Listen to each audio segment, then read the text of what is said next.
Welcome to Sabbath School, brought to you by It Is Written.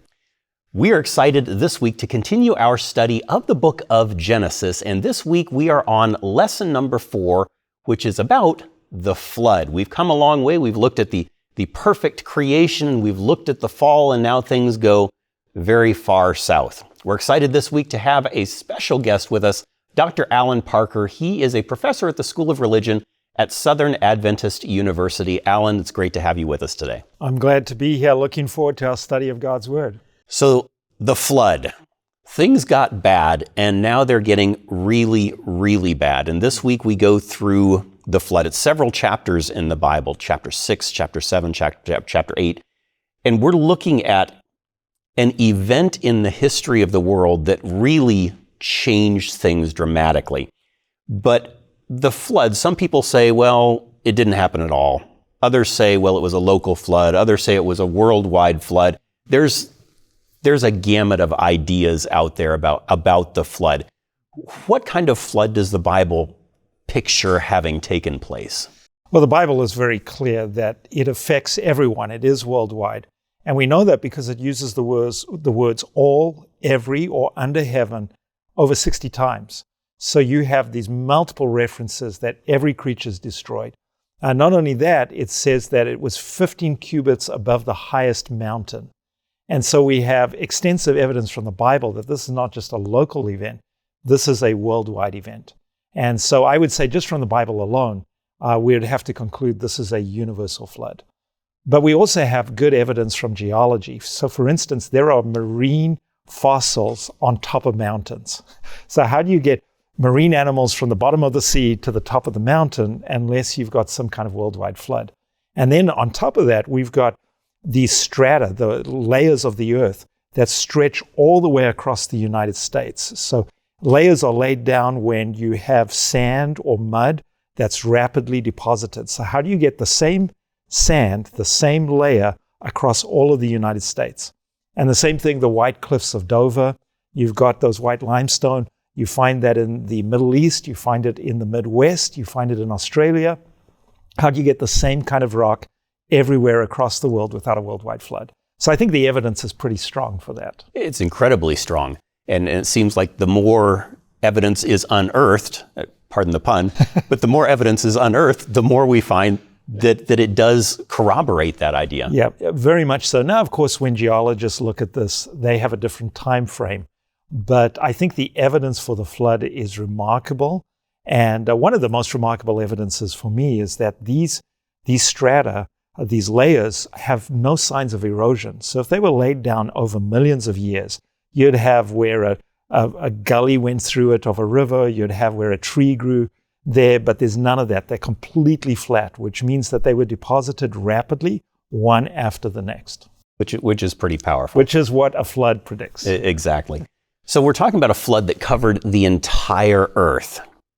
If God started off with making everything good, and very good, how did we get to the point where God said, all right, the best thing I can do in this situation is to just wipe life from the face of the planet and essentially start over? What happened?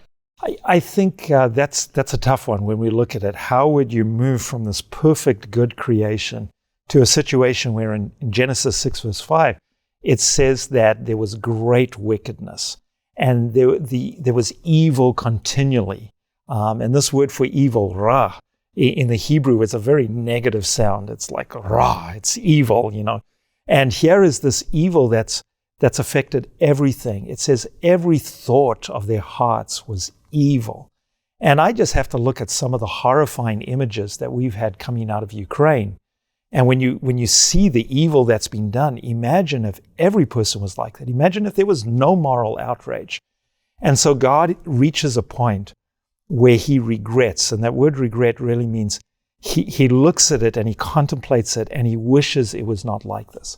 And the closest I can come to this feeling is when I think about when we had to put our dog down because it had some kind of disease that took over its whole body.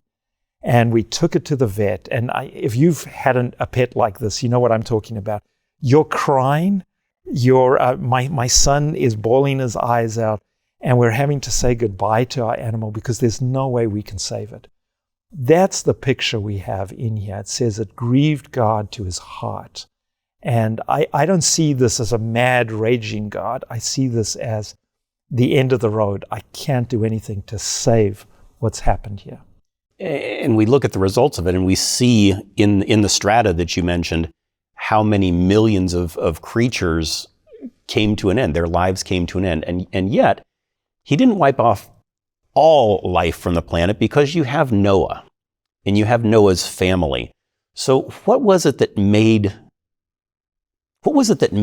Noah worth saving? Why did he make it when others didn't? What differentiated him from the many millions, probably millions of people who were on the planet who didn't make the proverbial cut? Absolutely, and I think that's a great question because they're all evil, but suddenly it introduces Noah, and I think in 6 verse 8, it does it very powerfully. So it says here, but Noah found grace in the eyes of the Lord. Almost makes you want to start singing the song, right? So here, Noah finds grace. Notice before he's described in positive, glowing terms, it simply describes that Noah found grace. He didn't win grace. He didn't deserve grace. He simply found grace in the eyes of the Lord. And so God was putting his grace out on the earth, but Noah was the only one who found it. The others were ignoring it. They weren't paying attention to it. Noah found it. And because he found grace, it says he was perfect in his generations in verse 9.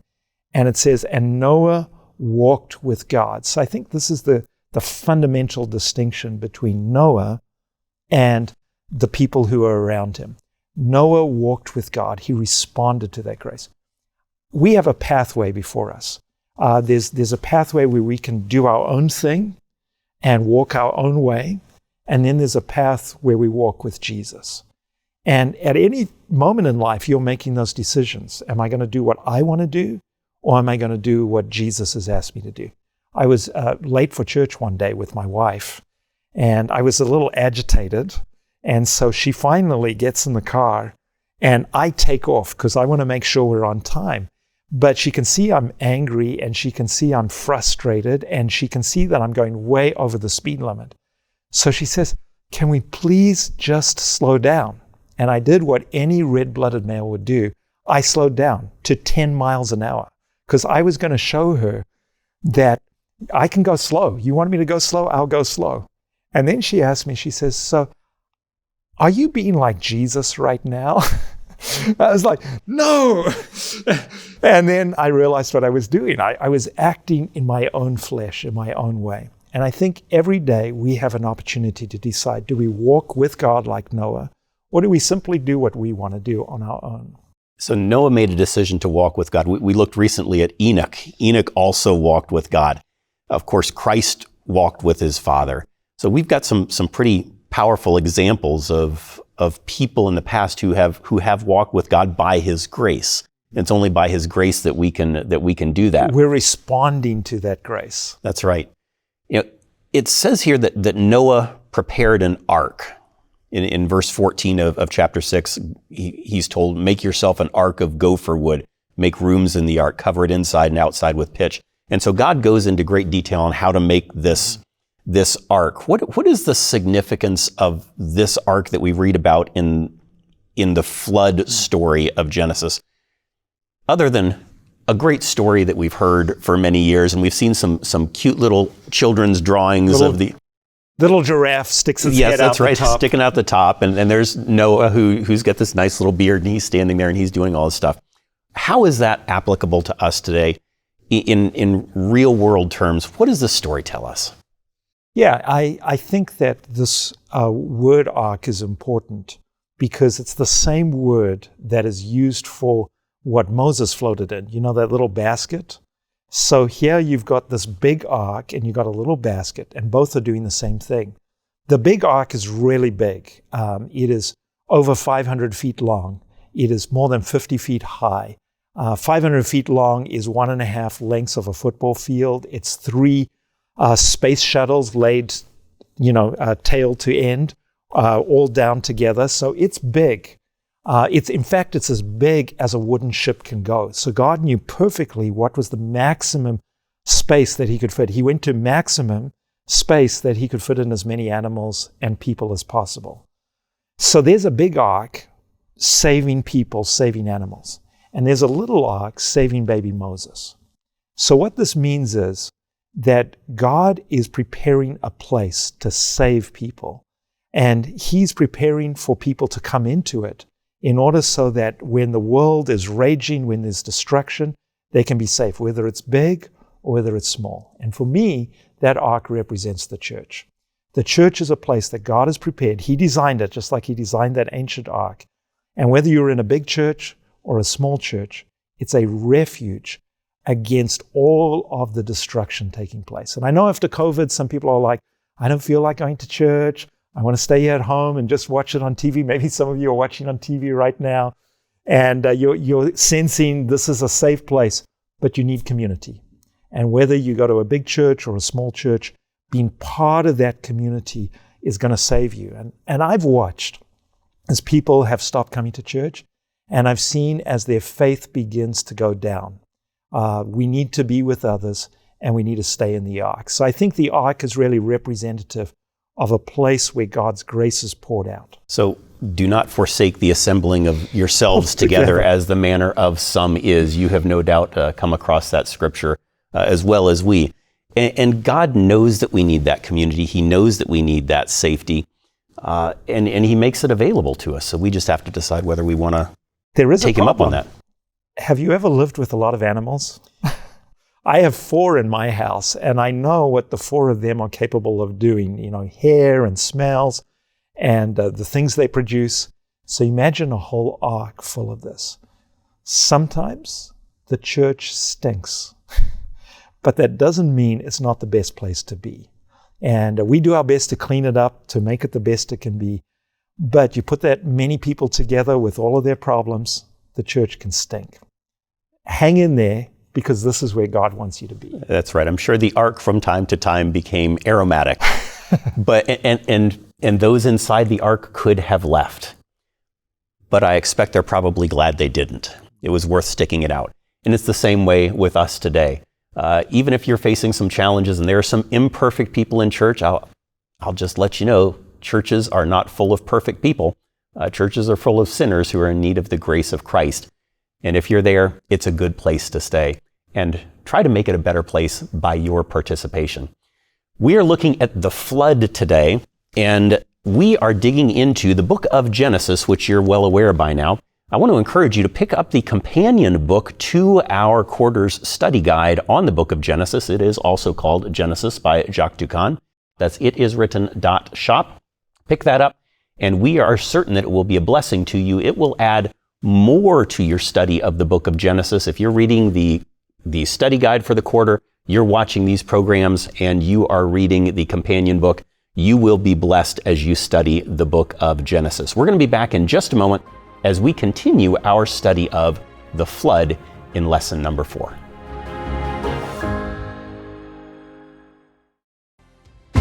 When people think of India, they often think of the Taj Mahal or Indian food. But what you probably won't think about is the staggering number of blind people that live in India. Sadly, more than 15 million blind call India home. And it doesn't have to be that way, because many of India's blind could see again if only they could afford cataract surgery. Today we are asking you to donate to this life-changing work. It takes just $75 to give one person the precious gift of sight.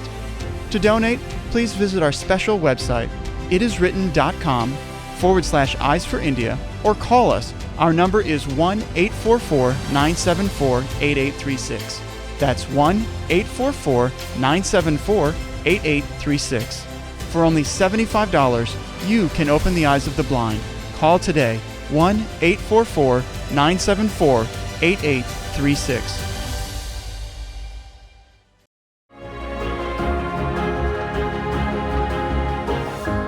Welcome back to Sabbath School, brought to you by It Is Written. We're here looking at lesson number 4, the flood, and talking with Alan Parker, Dr. Alan Parker, who is a professor again at Southern Adventist University in the School of Religion. Thanks again for giving us your insights here into the flood in the book of Genesis. It's a fascinating story. It really is. And we're going to keep digging into it. We're in chapters 6, 7, 8, 9 right now. We're not that far into the book of Genesis, but we've covered a lot of ground historically already. How does the flood connect us back to the very beginning, back to creation? What sort of similarities, what sort of connections do we see there? Yeah, there's some very obvious connections that we find here. For instance, when the Genesis story begins, you begin with the Spirit of God hovering over the face of the waters. And then you have light that's produced. Then you have the separation of the waters above from the waters below. That's the atmospheric waters from the seas. And then you have the separation of the sea from the land and the production of plants and so on. And then following that, you have all the animals that are produced. And so when you think of that, and then you go to the flood story, you notice that all of this goes in the reverse direction. So for instance, the waters above suddenly come down and meet the waters below. So the waters are coming up from the ground, waters are coming down from the heavens, first time. And then you have the disappearance of land, you have the destruction of all the plants, and you have the destruction of the animals, and even the destruction of human beings. So this is the opposite of creation. So everything that creation built up is now being reversed. And that could be the end of the story. Like, this is it. we have demolished everything. There's nothing left. God can just hit reset. But he doesn't just do that. In the midst of that, he saves a remnant of the animals, a remnant of human beings. Because God doesn't just want to start over. He wants to make right what's wrong. And so that's what's going on here. And so he starts with a new creation. And just like you had the Spirit moving over the face of the waters, in chapter 8, verse 1, you find that God remembers his creation. Doesn't mean he forgot. It's like, oh yeah, I've got Noah down there. I better take care of him. The remembering means that he remembers that covenant that he made with humanity right at the beginning. And that remembrance brings him to action. It reminds him of his faithfulness to us. It brings him to action on behalf of Noah. And then what do you have again? A wind that blows that creates the land. Just like you had the Spirit at the beginning, and it's the same word, ruach. The ruach at the beginning of God creates God's creative work. And then you have the ruach, the wind of God, that creates the land. All because God is faithful. So creation in reverse, but with this remnant that he's preserving down through this experience, this incredible experience. Thinking about what it must have been like for Noah there in the ark. We talked about it maybe not being a perfect environment, but the safest environment available. Maybe there were, he wasn't alone in there. He had some family members. There may have been some challenges and struggles from time to time in there, the animals and so forth. But he was a very patient individual. Yes. How patient was he, and what can we take from this living in our day? Well, yeah, we talk about the patience of Job, and I think we really should speak about the patience of Noah. You've done evangelism like I have. 120 years, and the only people who respond are your family. I've had one meeting when no one responded, and it was discouraging. I can't imagine 120 years of that. So that patience begins right there. The patience also begins when they're led into the ark by God leading them there. Then they wait in the ark, not knowing what's going to happen. Then they have to spend months in the ark, almost a year in that ark. So there you're celebrating the birthdays, you're wondering what's going to happen. Noah's patience is also seen that right at the end, he's kind of testing. Is it time to come out? Remember, he sends out a raven, and then he sends out a dove. The dove comes back and the raven doesn't, because the raven can eat on the dead flesh that's in the mountains. But the dove is looking down into the valleys for something that it can find in the valleys. So he kind of knows when the dove doesn't come back that it's time to go out. But he's patient again, because it says he waits for God to open the door. And so I think all the way along, if it was me, I'd be pushing things. Let's go faster. Let's get more people. Let's get in the ark. Let's get out of the ark. And he doesn't. He just waits. And he's waiting for God to show him what to do. Sort of reminds me of the end of time, how it says in Revelation chapter 14, verse 12, here is the patience of the saints. And that word patience really means patient endurance. Here are the people who are going to hold on to God. They're going to do what God says. They're going to follow whatever God tells them to do. And they're going to wait on that instead of getting impatient and saying, let's do it our own way. So I have a lot to learn when it comes to patience, and Noah teaches me quite a bit here. He does, I think, for all of us. And lessons, again, that we can take and should take to heart today. Here's the patience of the saints. That is absolutely a verse that applies to us today. Just a beautiful picture. We spoke about some of the animals that went into the ark.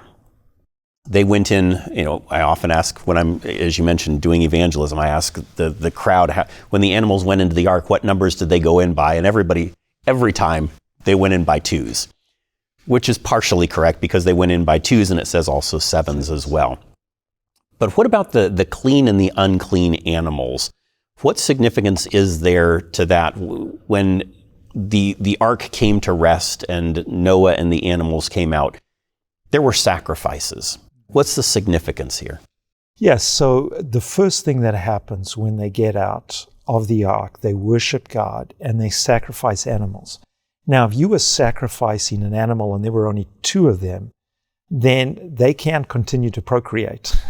You need to have more than two. So God in his wisdom allows some animals to go in by sevens, as you mentioned. And these animals are called clean animals right there in the text.